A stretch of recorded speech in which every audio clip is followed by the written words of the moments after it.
Bab 1977, Mentah 2075, Keberuntungan dari Kemalangan. Putra suci gereja teratai hitam, Ming Xuan. Hati Xiao Chen tenggelam, memikirkan bahwa putra suci Ming Xuan muncul pada waktu dan tempat yang paling tidak diinginkan. Siapa ini? Munculnya putra suci Ming Xuan dan orang misterius yang diselimuti bayangan berdarah di sampingnya mengejutkan Murong Yan dan yang lainnya dan membuat mereka agak khawatir. Aura keduanya dengan jelas menunjukkan bahwa mereka adalah yang mulia suci yang luar biasa kuat. Xiao Chen memandang Ming Xuan dan berkata, Ming Xuan, sebelum tuanmu meninggal, aku memiliki kesempatan untuk membunuhmu. Namun, aku membiarkanmu pergi. Maukah Anda membalas budi saya sekarang dan membiarkan teman-teman saya pergi? Aku akan tetap di belakang. Situasi saat ini tidak cocok untuk Xiao Chen bertarung dengan orang-orang seperti Ming Xuan. Dalam kehidupan Xiao Chen, dia jarang mengakui kekalahan. Bahkan jika dia tidak sekuat pihak lain, dia tidak akan memohon pihak lain untuk melepaskannya. Paling tidak, ini tidak terjadi dalam generasi yang sama. Jika Xiao Chen sendirian, dia akan mati paling buruk. Itu bukan masalah besar, dia tidak takut akan hal itu. Namun, sekarang, hidup Situ Chang Feng tergantung pada keseimbangan. Xiao Chen masih ingin menyelamatkannya. Tentu saja, saya setuju, kata putra suci Ming Xuan sambil tersenyum, terlihat tenang dan damai. Hanya berdasarkan ekspresinya, sulit membayangkan dia memiliki dendam mendalam dengan Xiao Chen. Namun, saya tidak akan setuju, orang misterius yang diselimuti bayangan berdarah itu berkata dengan serius dengan suara serak. Dari ekspresi putra suci Ming Xuan, sepertinya dia telah mengantisipasi keberatan temannya. Dia melambaikan tangannya dan berkata, maaf, saya hanya bisa berbicara untuk diri saya sendiri. Saya sudah membalas budi, jadi tolong jangan menyebutkannya lagi di masa depan. Petik 2. Mendengar ini, Xiao Chen tidak bisa menahan amarahnya. Ming Xuan hanya mempermainkannya. Ming Xuan tidak tulus sama sekali. Dia tidak pernah berpikir untuk membiarkan orang-orang di sisi Xiao Chen pergi. Saya masih bisa menembakkan satu anak panah lagi. Namun, Ming Xuan saat ini agak tak terduga. Satu panah mungkin tidak cukup untuk membunuhnya. Ada juga orang yang bahkan lebih sulit untuk dihadapi di sisinya. Aura orang itu bahkan terasa lebih menakutkan daripada aura Ming Xuan. Jangan khawatir, biarkan saja. Ketika seseorang mati, itu seperti lampu yang padam. Ini menjadi apa-apa. Tidak akan ada keterikatan yang tersisa. Keduanya diam-diam mengejar dari pusat kota kuno ke tempat ini. Disajikan dengan kesempatan yang sangat baik untuk membunuh Xiao Chen, Ming Xuan pasti tidak akan melepaskannya. Dia mungkin tidak akan mendapatkan kesempatan bagus lagi. Bagaimana bisa Ming Xuan menyerah? Xiao Chen tidak pernah takut akan pertempuran atau pertempuran. Namun, pada saat ini, dia benar-benar ingin menyelesaikan situasi di hadapannya tanpa bertarung. Ketika Ming Xuan melihat ekspresi kesal Xiao Chen, dia tersenyum dan bertanya, apakah kamu masih belum menyerah? Apakah Anda pikir seseorang akan datang dan menyelamatkan Anda? Serahkan saja pada nasibmu. Ga, tepat pada saat ini, teriakan burung yang tajam terdengar di atas. Teriakan ini bergema di langit, menyampaikan kebanggaan dan kesombongan. Xiao Chen sangat akrab dengan suara ini. Jantungnya berdetak kencang saat dia melihat ke atas dan melihat vulture darah iblis terbang tinggi di langit. Karena siapa yang tahu pertemuan kebetulan apa yang diperolehnya, seluruh tubuhnya terbakar api. Itu seperti Phoenix darah yang dipenuhi dengan keilahian. Xiao Chen, burung bodohmu ada di sini. Murong Yan bersukacita ketika dia melihat vulture darah iblis berubah menjadi awan terbakar yang menutupi langit saat menukik ke arah Ming Xuan. Hering darah iblis tidak mengatakan apa-apa. Setelah kekuatannya melonjak, itu menjadi seperti kilatan petir merah. Senyum Ming Xuan membeku. Dia berseru, apa-apaan ini? Cepat, bergerak, orang misterius di samping yang diselimuti bayangan berdarah memperingatkan dengan tergesa-gesa. Dia bisa merasakan betapa luar biasanya hering darah iblis itu. Namun, tepat setelah orang itu berbicara, hering darah iblis menabrak tempat Ming Xuan dan orang itu berdiri. Dengan ledakan besar, pilar api membubung ke udara. Keduanya tidak punya waktu sama sekali untuk menghindar. Ini mengganggu posisi mereka. Mereka tidak tahu apa yang terjadi. Keduanya tampak dalam keadaan yang agak menyedihkan dalam kebakaran itu. Mereka melakukan yang terbaik untuk menyerang, tetapi semakin mereka melakukannya, semakin mereka menjadi bingung. Ayo pergi. Ketika hering darah iblis muncul untuk memblokir keduanya, Xiao Chen santai. Membawa Situ Chang Feng, dia berlari kencang ke kebun herbal, menebang semua mayat terkutuk di jalan. 4 jam kemudian, kebun herbal muncul kembali di depan kelompok Xiao Chen. Namun, napas Situ Changfeng, yang berada di punggung Xiao Chen, sangat lemah. Dia sudah pingsan, kekuatan hidupnya benar-benar terkorosi oleh Deat Qi. Tubuh Situ Changfeng terasa semakin ringan, namun Xiao Chen merasakan langkah kakinya semakin berat. Cepat, cepat, cepat, cepat. Kelompok itu masuk kembali ke kebun herbal dengan panik. Xiao Chen buru-buru meletakkan Situ Changfeng dan melihat pohon naga melingkar yang sudah berhenti tumbuh. Tanpa berpikir, dia melompat ke tempat salah satu akar itu berada. Jaga Situ Changfeng dan tunggu aku kembali. Ekspresi Xiao Chen muram saat dia meluncur ke bawah akar pohon. Mata air obat hampir mengering, diserap oleh pohon naga melingkar. Tingkat keturunan Xiao Chen jauh lebih cepat dari sebelumnya. Saat ini, dia menaruh semua harapannya pada pil 10.000 binatang hebat. Burung-burung yang dibuat Xiao Chen dengan mantra penganugerahan kehidupan dan ditinggalkan di sini telah melihat pohon naga melingkar berhasil menekan pil demon. Pohon itu telah menyapu bersih sifat iblis yang luar biasa, mengubahnya menjadi kotoran, dan membuangnya. The Great Desolate 10.000 binatang pil harus benar-benar dibersihkan sekarang. Hanya esensinya yang tersisa. Jika Situ Changfeng mengkonsumsi pil 10.000 binatang hebat, itu akan membangun kembali kekuatan hidupnya dan memperkuat garis keturunannya, menggali aliran kekuatan hidup yang stabil. Energi obat yang luas dari pil 10.000 binatang suram besar akan lebih dari cukup untuk membawanya ke Istana Naga Hijau. Ledakan. Segera, Xiao Chen tiba kembali di kuali obat. Pohon naga melingkar telah menyerap sebagian besar api untuk makanannya sendiri. Namun, nyala api yang tersisa di kuali obat masih sangat menakutkan. Menggunakan energi esensinya yang benar untuk melindungi tubuhnya, dia berlari ke dalam api untuk mencari pil 10.000 binatang hebat di tengah nyala api yang ganas, tidak peduli tentang hal lain. Namun, ruang dalam kuali obat tampaknya telah membentuk dunianya sendiri, itu luas dan tak terbatas. Api memenuhi pandangannya ke segala arah. Tidak ada tanda-tanda dari Great Desolate 10,000 Beast Pill. Bagaimana bisa seperti ini? Xiao Chen merasa sangat cemas. Sejauh yang dia tahu, pil obat dengan level yang sama dengan pil 10.000 binatang hebat yang hebat seharusnya tidak sulit ditemukan, bahkan jika sebagian besar energi obatnya tersebar dengan sifat iblis, itu masih harus menyilaukan seperti bintang. Di mana pil surgawi? Xiao Chen menenangkan dirinya di kedalaman nyala api yang ganas. Mencari secara membabi buta tidak akan membuahkan hasil apapun. Karena itu adalah pil surgawi, tidak peduli seberapa lemahnya atau berapa banyak energi obat yang telah tersebar dengan sifat iblis, masih harus ada seutas sifat surgawi. Saya tahu, meskipun pil demon ditekan dan sifat iblisnya dihilangkan, ia masih memiliki sifat dan kecerdasan surgawi. Ia tahu bahwa Xiao Chen sedang mencarinya, jadi ia bersembunyi. Jika dia tidak mengetahui hal ini, dia tidak akan pernah menemukan pil 10.000 binatang hebat. Saya hanya ingin meminjam 10% dari energi obat Anda untuk menyelamatkan teman saya. Saya tidak akan menghapus kecerdasan Anda atau mengeluarkan kekuatan surgawi Anda, teriak Xiao Chen di kuali obat. Dia tahu bahwa pihak lain akan mengerti apa yang dia maksud. Namun, tidak ada gerakan dari api di sekitarnya, tidak ada jawaban sama sekali. Saya mencoba bernalar dengan baik, tetapi sebenarnya itu tidak memberi saya wajah sama sekali. Xiao Chen pasti marah. Dia berkata, karena kamu tidak mau menunjukkan dirimu, itu menunjukkan bahwa sifat ketuhananmu melemah dan bahkan tidak tahan terhadap serangan. Jika Anda ingin terus membuang waktu, bahkan jika itu membutuhkan 10 tahun atau 100 tahun, saya akan menyapu semua api di sini dan menemukan Anda. Keluar dari sini dan tawarkan 10% dari energi obatmu. Ledakan, ledakan, ledakan. Api surgawi salju surgawi muncul di tangan kiri Xiao Chen, dan api surgawi tingkat kekacauan primal muncul di tangan kanannya, satu yin dan satu yang. Tidak ada nyala api di dunia yang bisa menyimpang dari dua atribut ini. Kunjungi novelringan.com untuk pengalaman pengguna yang lebih baik. Xiao Chen melepaskan api surgawi salju surgawi dan api surgawi untuk menyerap api dalam kuali obat tanpa henti.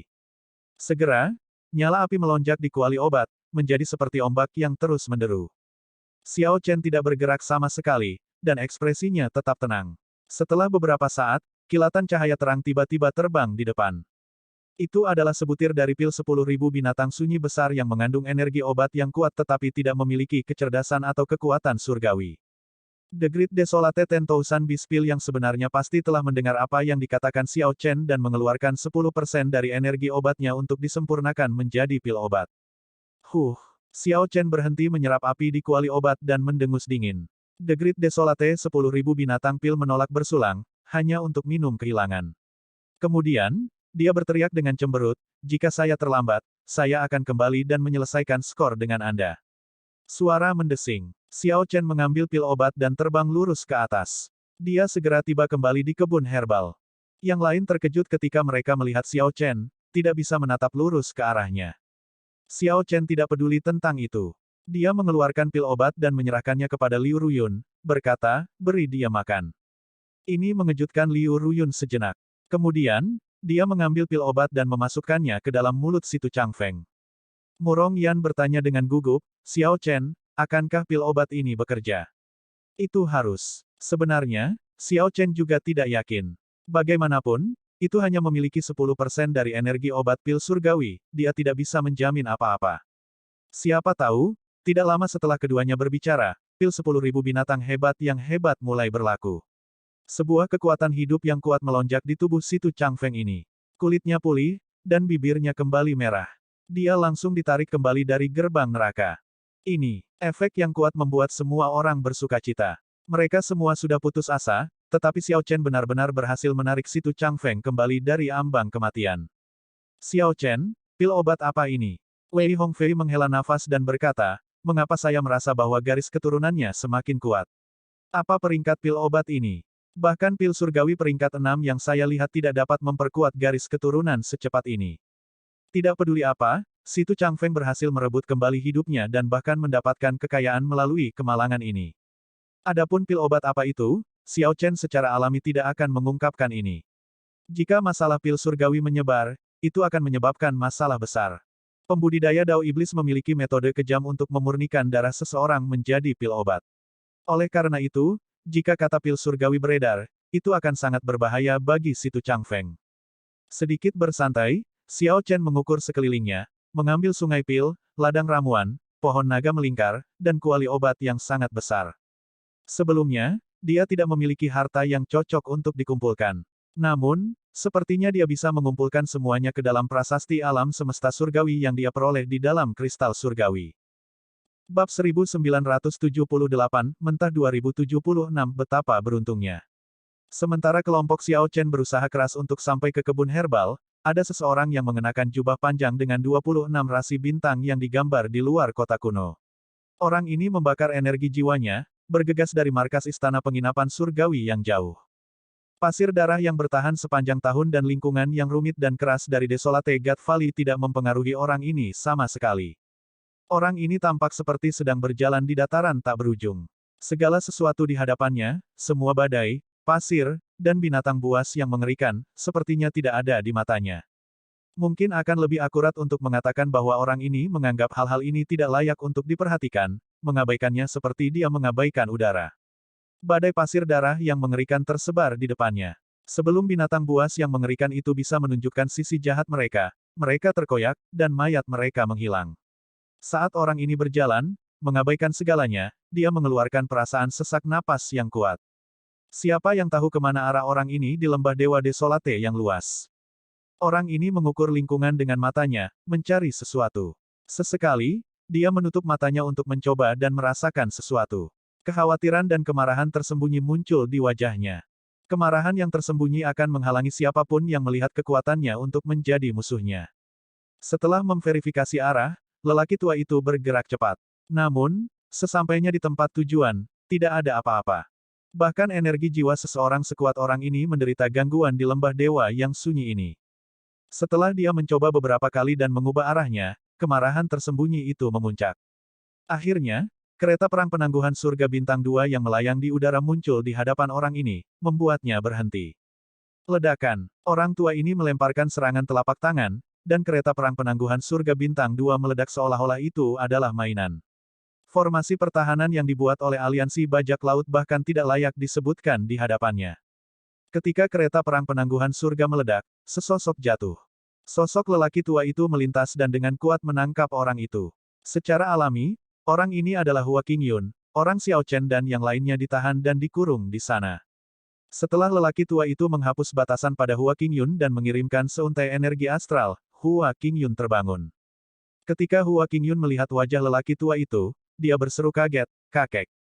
Orang tua ini adalah kakek Hua Qingyun, Hua Qin, seorang kaisar yang berdaulat dari istana penginapan surgawi. Ketika Huakin melihat bahwa Hua Qingyun baik-baik saja, dia menghela nafas lega. Kemudian, dia bertanya, siapa yang membuatmu dalam keadaan seperti itu? Mereka benar-benar berani. Memikirkan bahwa mereka berani menggertak cucuku, Huakin, cucuku. Orang-orang di cabang Ancient Desolate Town semuanya sampah. Kemunculan Xiao Chen dan yang lainnya muncul di benak Hua Qingyun. Dia menjawab, itu adalah sekelompok orang dari Kekaisaran Naga Surgawi. Saya hanya ingat seperti apa penampilan mereka, tetapi saya tidak tahu siapa mereka. Cukup, serahkan sisanya pada kakek. Tidak peduli siapa itu, siapapun yang menyakiti cucuku harus membayar harganya. Kemarahan di wajah kaisar yang berdaulat Huakin akan menyebabkan jiwa-jiwa gemetar ketakutan. Tanda pisah. Kembali ke kebun herbal, Situ Changfeng pulih dengan kecepatan yang terlihat, kulitnya membaik dengan pesat. Siapapun dapat mengatakan bahwa Situ Changfeng telah memperoleh kekayaan melalui kemalangannya. Tidak hanya luka-lukanya sembuh, tetapi garis keturunannya juga diperkuat. Xiao Chen, pil apa yang sebenarnya dimakan Situ Changfeng? Dapatkan saya satu juga, kata Murong Yan sambil tersenyum. Dia telah melihat bahwa Situ Changfeng baik-baik saja, jadi dia juga santai. Dapatkan yang lain. Roh pil itu mungkin akan melawanku sampai mati. Itu tidak memiliki banyak energi obat yang tersisa di tempat pertama, kemudian, saya mengambil 10%-nya. Jika saya mengambil 10% lagi, itu mungkin akan mengamuk dan memilih untuk mengakhiri dirinya sendiri bersama saya. Seekor unta yang kelaparan masih lebih besar dari seekor kuda. The Great Desolate 10,000 Beast Pill masih memiliki sifat surgawi dan tidak boleh tersinggung begitu saja. Xiao Chen tersenyum dan mengabaikan permintaan Murong Yan. Dia melihat ke langit dan bertanya-tanya bagaimana keadaan Hering Darah Iblis sekarang. Pada kenyataannya, Xiao Chen tidak terlalu khawatir tentang kematian Hering Darah Iblis. The Demon Blood Vulture sangat licik dan bergerak sangat cepat. Bahkan jika itu tidak bisa mengalahkan Ming Xuan dan orang misterius itu tidak akan menghadapi kesulitan melarikan diri. Xiao Chen juga bertanya-tanya pertemuan kebetulan apa yang didapatnya. Ketika muncul, itu tampak seperti Phoenix darah yang terbakar. Berbicara tentang pertemuan kebetulan, Xiao Chen seharusnya mendapatkan yang terbesar di kota kuno ini. Dia belum bertarung untuk pecahan kristal surgawi, tetapi dia samar-samar merasa bahwa prasasti alam semesta surgawi yang dia buka bahkan lebih berharga daripada kristal surgawi yang utuh. Alam semesta mengacu pada ruang di sekelilingnya, dan keabadian meliputi semua waktu. Catatan TL, karakter Cina khusus untuk alam semesta dan keabadian ini dapat ditempatkan bersama untuk membentuk kata dua karakter yang juga berarti alam semesta. Namun, maknanya sedikit berbeda, yang pertama hanya mengacu pada ruang, tetapi yang kedua mencakup segalanya, termasuk waktu. Prasasti alam semesta surgawi adalah alat surgawi tipe spasial. Namun, Xiao Chen belum menyelidiki misterinya. Adapun asal-usulnya, Xiao Chen sebenarnya hanya menemukan petunjuk yang terfragmentasi dalam ingatan Kaisar Naga yang dibasahi darah. Itu misterius dan tak terduga, tanpa versi peristiwa yang diautentikasi. Selama eon mitologis, sebelum langit dan bumi terbelah, sebelum tatanan lahir, dunia dipenuhi dengan kekacauan utama, melahirkan iblis dewa kekacauan primal yang tak terhitung jumlahnya. Legenda mengatakan bahwa prasasti alam semesta surgawi lahir ketika kekacauan utama akhirnya terpecah dan benua desolate besar muncul. Selain prasasti alam semesta surgawi, ada prasasti keabadian surgawi yang lebih misterius dan tak terduga. Adapun berapa banyak prasasti alam semesta surgawi dan prasasti keabadian surgawi yang lahir pada saat yang sama dan apakah artefak lain juga lahir, hampir tidak ada seorang pun di zaman saat ini yang tahu. Xiao Chen tidak tahu rahasia apa yang terkandung dalam prasasti alam semesta surgawi. Namun, dia masih bisa memahami fungsi sederhana dari menyimpan sesuatu. Kebun herbal seharusnya aman untuk saat ini. Xiao Chen mencari-cari tempat yang tenang. Kemudian, dia mengeluarkan prasasti alam semesta surgawi, ingin memperbaikinya dan menggabungkannya ke dalam tubuhnya. Namun, setelah mencobanya, Xiao Chen merasa terkejut menyadari bahwa dia tidak memiliki cara untuk memperbaiki alat surgawi ini. Dia bahkan merasa sangat sulit untuk meninggalkan tanda spiritual. Setelah memikirkannya, Xiao Chen menyimpulkan bahwa dia membutuhkan Divine Essence untuk memperbaikinya. Novel terbaru diterbitkan garis bawah di sini lebih besar dari novelringan.com. Karenanya, dia harus puas dengan lebih sedikit. Dia hanya bisa menggabungkan seutas kehendak jiwanya dengan prasasti alam semesta surgawi, mencapai tingkat kontrol dasar. Melakukan ini membuat Xiao Chen merasa agak gelisah. Tidak ada tanda spiritual, dan dia tidak memperbaikinya. Jika seseorang merenggutnya, orang itu dapat dengan mudah mengambil kepemilikan prasasti alam semesta surgawi. Untuk cara sederhana untuk memahaminya, bahkan jika Tyrant Saber Xiao Chen dicuri, dia tidak perlu khawatir sama sekali. Orang lain tidak akan bisa menggunakannya, mereka bahkan tidak bisa menggambarnya, jadi akhirnya akan kembali ke Xiao Chen. Ketika untaian kehendak jiwa bergabung dengan prasasti alam semesta surgawi, sense spiritual Xiao Chen memasuki ruang internal prasasti alam semesta surgawi. Xiao Chen melihat tempat yang luas dan tak terbatas. Tepinya dipenuhi dengan kekacauan utama. Setelah masuk jauh ke dalamnya, dia merasa bahwa ini sangat berbeda dari cincin roh abadi. Benar-benar ada dunia lain di sana. Bisakah tubuh fisik saya memasuki ini juga? Saat Xiao Chen memikirkan itu, dia mendapati dirinya terpesona sesaat. Kemudian, dia merasakan sesuatu yang kokoh di bawahnya. Untuk berpikir bahwa dia benar-benar berhasil memasukinya. Tanda pisah. Di mana Xiao Chen? Hilangnya Xiao Chen yang tiba-tiba menarik perhatian Murong Yan, Liu Ruyun, dan yang lainnya, sangat mengejutkan mereka. Semua orang bergegas dan melihat prasasti batu memancarkan kekuatan dan tekanan yang mengerikan melayang di mana Xiao Chen telah berkultivasi. Prakiraan alam semesta surgawi. Setelah kelompok membacakan kata-kata kuno di prasasti batu, mereka menunjukkan ekspresi bingung. Mereka belum pernah mendengar tentang prasasti batu ini sebelumnya. Mungkinkah Xiao Chen memasuki prasasti batu? Tebakan Murong Yan bahkan mengejutkan dirinya sendiri. Jika itu benar, maka prasasti batu ini cukup menantang surga. Harta karun spasial yang bisa menyimpan bahkan manusia yang masih hidup jelas merupakan sesuatu yang bahkan melampaui Soul Tools. Kebanyakan orang hanya pernah mendengar tentang benda-benda suci seperti itu, sedikit yang melihatnya sendiri. Seolah-olah untuk memverifikasi tebakan Murong Yan, Xiao Chen diam-diam muncul kembali di depan kelompok itu, memegang prasasti alam semesta surgawi. Wei Hongfei berkata dengan kaget, "Xiao Chen, ini." Xiao Chen tersenyum dan menjelaskan, "Ini adalah prasasti alam semesta surgawi yang saya peroleh setelah saya memecahkan arti dari beberapa karakter dewa di dalam kristal surgawi. Saat ini, saya masih belum mengetahui semua fungsinya." Kelompok itu merasa terkejut dengan keberuntungan Xiao Chen. Setelah mengucapkan selamat, Wei Hongfei menunjukkan ekspresi serius saat dia menasihati, "Xiao Chen, jangan sembarangan menunjukkan harta ini kepada orang lain. Saya percaya bahwa bahkan seorang kaisar yang berdaulat akan memiliki niat membunuh jika dia melihatnya." Petik 2. Xiao Chen mengangguk. Bahkan jika Wei Hongfei tidak mengatakannya, dia tidak akan berani mengeluarkannya dengan santai. Bagaimanapun, Xiao Chen tidak meninggalkan tanda spiritual di atasnya. Pada saat ini, dia belum menjadi pemilik sebenarnya dari Divine Universe Stella. Xiao Chen berjalan melewati teman-temannya dan tiba di depan Sungai Pil. Kemudian, dia memasukkan energi jiwanya ke dalam prasasti alam semesta surgawi. Setelah beberapa saat, Sungai Pil terbang ke prasasti alam semesta surgawi, tampak seperti naga. Ketika seluruh Sungai Pil telah memasuki prasasti alam semesta surgawi, tubuh Xiao Chen agak bergoyang, kulitnya pucat.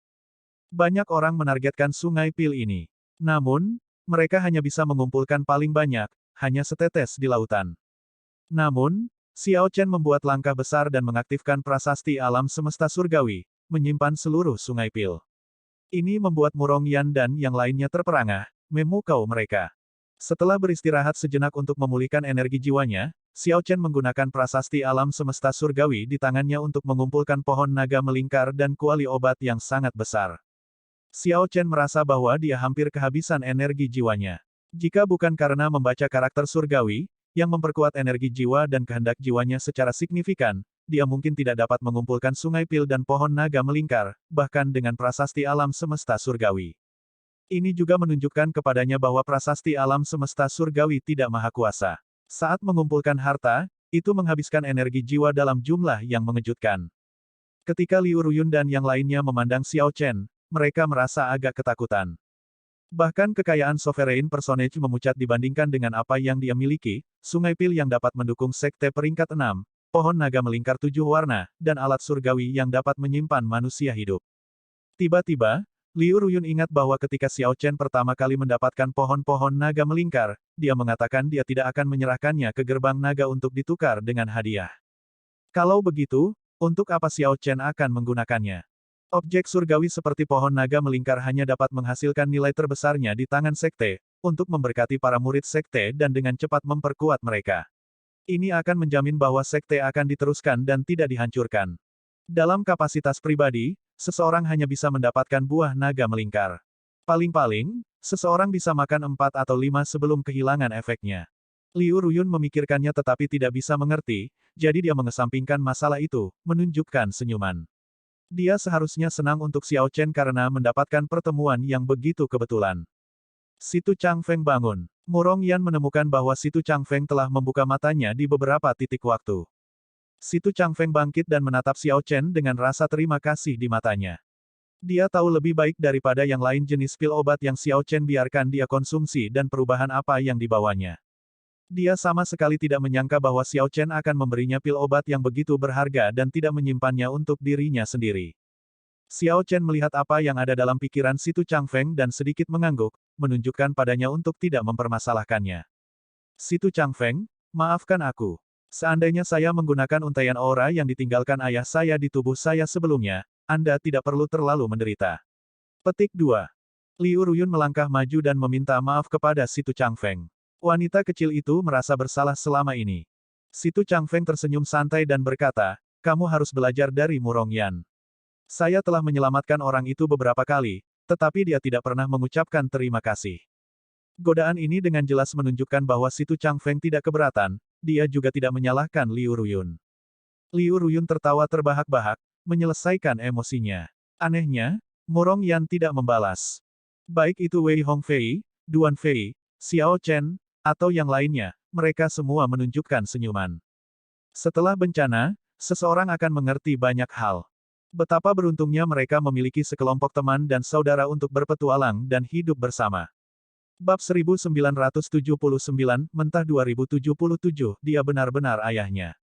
Di dalam kota kuno, kelompok Qin Aotian hanya memiliki 3 orang yang tersisa pada saat mereka lolos dari pengejaran manusia naga banjir, sisanya telah meninggal.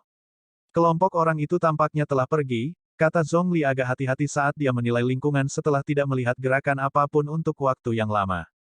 Di samping, darah terus mengalir di bahu Liu Yunfei dari cedera yang sangat mengerikan. Saudara muda, apakah lenganmu baik-baik saja? Zhongli bertanya dengan cemberut. Dari murid Istana Naga Putih yang mengikutinya, hanya Liu Yunfei yang selamat, sisanya mati semua. Kelompok Zhongli telah membayar harga yang terlalu tinggi demi pertemuan kebetulan kota kuno ini. Yang penting adalah bahwa mereka tidak mendapatkan pertemuan kebetulan di sini sama sekali. Ketika mereka memasuki kota, mereka melakukannya melalui gerbang yang salah, gerbang timur. Segera setelah itu, kelompok ini bertemu dengan Yan Changming dan Zhen Yuan, keduanya memiliki kekuatan yang luar biasa tangguh. Hanya dalam beberapa gerakan, mereka telah melukai seluruh kelompok. Adapun Qin Aotian, Zhongli hanya bisa mengatakan bahwa dia telah salah menilai dia. Dia benar-benar berpikir bahwa Qin Aotian adalah karakter yang luar biasa. Qin Aotian mengenakan alat dao yang diwarisi dan menggunakan beberapa dao besar secara bersamaan. Singkat bertemu dengan seorang ahli sejati, dia benar-benar kuat tanpa batas. Qin Aotian tampaknya praktis tak tertandingi di antara yang mulia, memimpin kelompok untuk mengumpulkan banyak pertemuan kebetulan di lembah Dewa Desolate. Namun, melawan Yan Changming dan Zhen Yuan, Qin Aotian ini bahkan tidak bertahan 10 langkah sebelum mengalami luka parah. Momentumnya benar-benar hilang, dan dia ketakutan tanpa nyali. Jika Zhongli memiliki semua alat dao yang diwarisi, bahkan jika dia tidak bisa mengalahkan Yan Changming, setidaknya dia bisa melindungi dirinya sendiri. Zhongli memikirkan bagaimana dia bahkan tidak memiliki satu pun alat dao yang diwarisi. Orang itu benar-benar memiliki kehidupan yang baik. Zhongli. Saat Zhongli memeriksa luka Liu Yunfei, Qin Aotian tiba-tiba berjalan mendekat dan meraih kerahnya dengan ekspresi muram. Qin Aotian, apa yang kamu inginkan? Zhongli cukup terkejut, terutama ketika dia melihat jejak niat membunuh di mata Qin Aotian. Qin Aotian menuntut dengan dingin, katakan padaku, bagaimana hubunganmu dengan swordsman berpakaian putih itu? Kenapa dia membantumu memblokir Yan Changming? Petik 2. Setelah merasa terkejut, Zhongli menjadi tenang perlahan. Dia tidak menjawab, hanya mengulurkan jarinya. Seketika, ujung jari Zhongli memancarkan cahaya dingin yang terang, berubah menjadi sangat tajam. Jari Zhongli bergerak ke arah dada Qin Aotian. Ini mengejutkan Qin Aotian untuk melepaskannya dan mundur. Zhongli berkata dengan acuh tak acuh, Qin Aotian, berhenti meraba-raba saya. Saya tidak tahu orang yang Anda bicarakan. Qin Aotian tersenyum dan berkata, kamu sampai berpura-pura tidak tahu. Namun, itu tidak masalah. Karena aku sudah tahu namanya, aku akan mencari tahu siapa dia cepat atau lambat. Zhongli merasa aneh. Dendam apa yang dimiliki orang ini dengan Xiao Chen? Memikirkan bahwa dia bertahan begitu lama, meletus hanya setelah dia yakin tidak ada lagi bahaya di sekitarnya. Ledakan. Tepat pada saat ini, aura kuat menekan, segera menahan Qin Aotian, Zhongli, dan Liu Yunfei. Mereka tidak bisa bergerak sama sekali, dan ketakutan memenuhi hati mereka. Mata mereka melebar ketakutan. Apakah mereka orangnya? Ketiganya melihat dengan hati-hati dan menemukan bahwa sumber aura ini adalah seorang lelaki tua berjubah panjang dengan rasi bintang di atasnya yang berdiri di atap seberang. Ada juga seorang pemuda di samping lelaki tua itu. Pemuda itu menggelengkan kepalanya dan berkata, itu bukan mereka. Untuk beberapa alasan, ketika ketiganya mendengar pemuda itu mengatakan itu bukan mereka, mereka menghela nafas lega.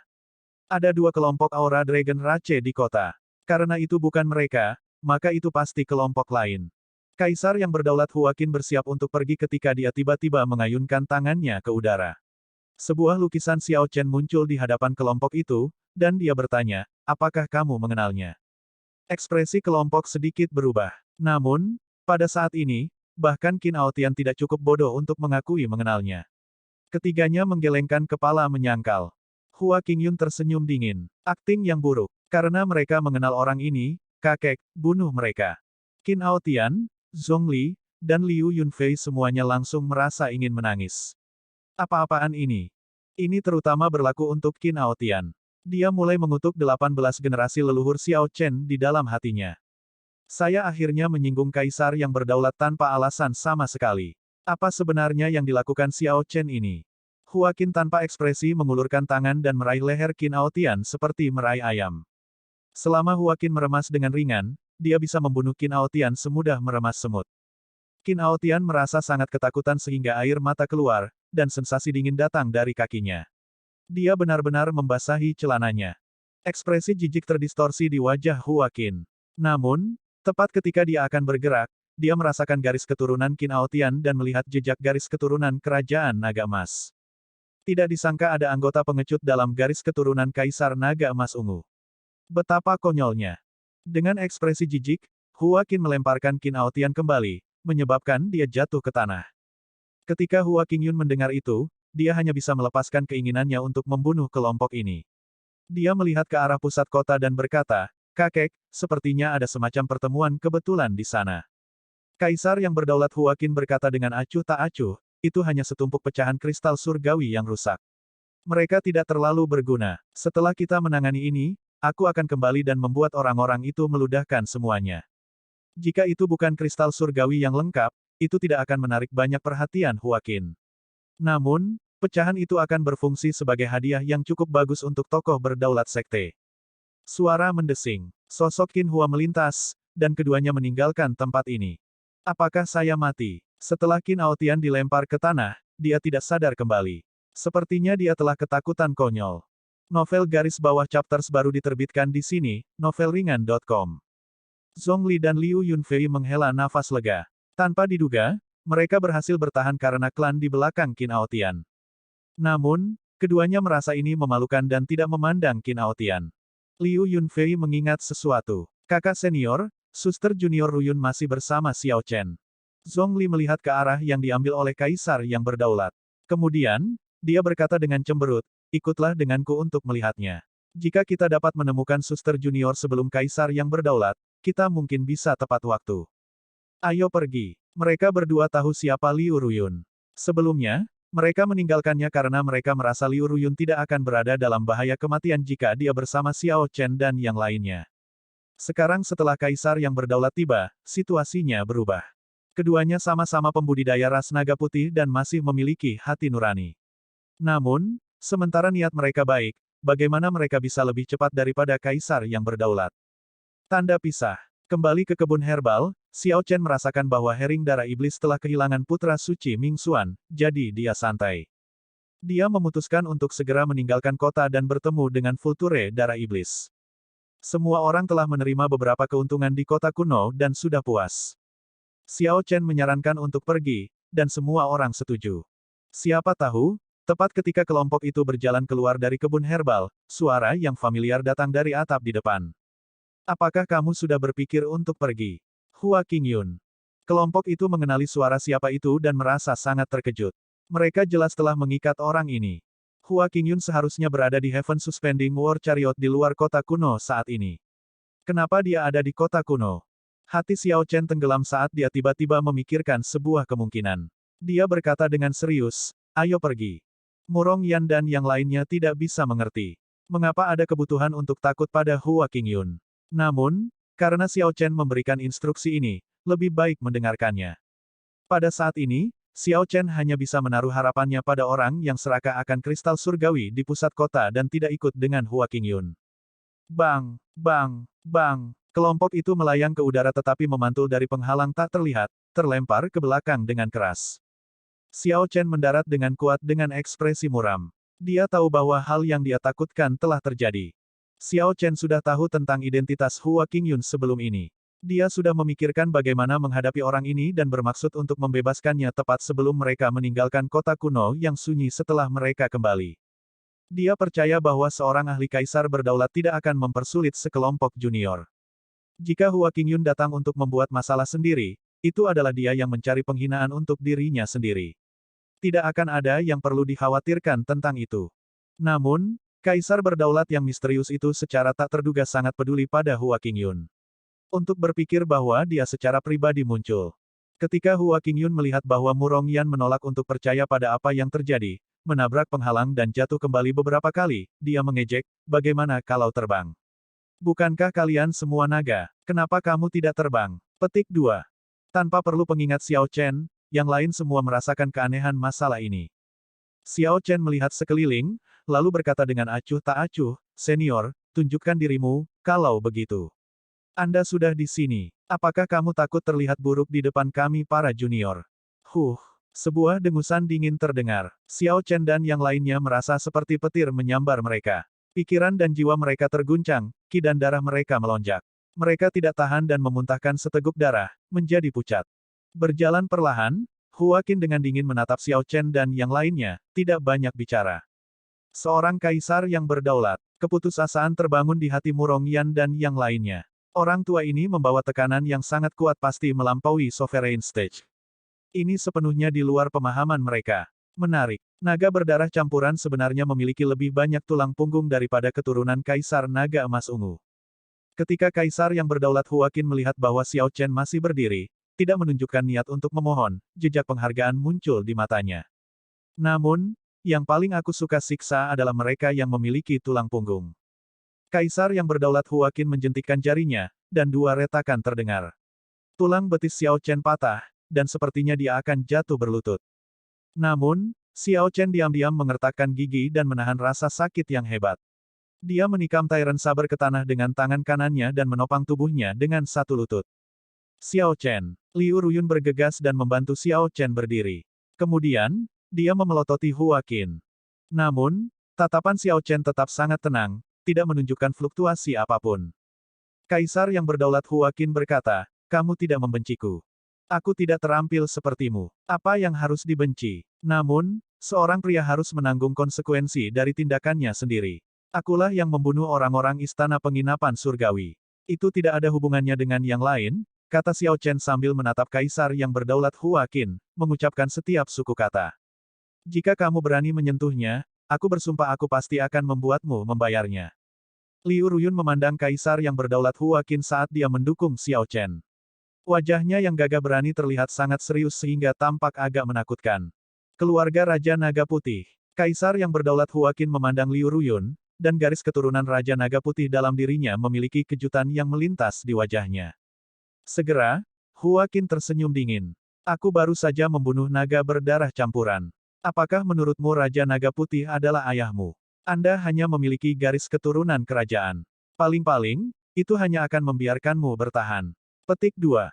Memiliki garis keturunan kerajaan tidak berarti seseorang adalah bangsawan. Itu seperti bagaimana Qin Aotian jelas bukan keturunan Kaisar Naga Emas Ungu. Dia kebetulan berasal dari garis keluarga yang sama, saudara jauh. Maaf, aku benar-benar ayahnya. Tawa samar terdengar di sekitarnya. Sosok yang tampak seperti naga putih tiba-tiba muncul. Kemudian, sosok ini melemparkan serangan telapak tangan ke kaisar yang berdaulat Hua Qin.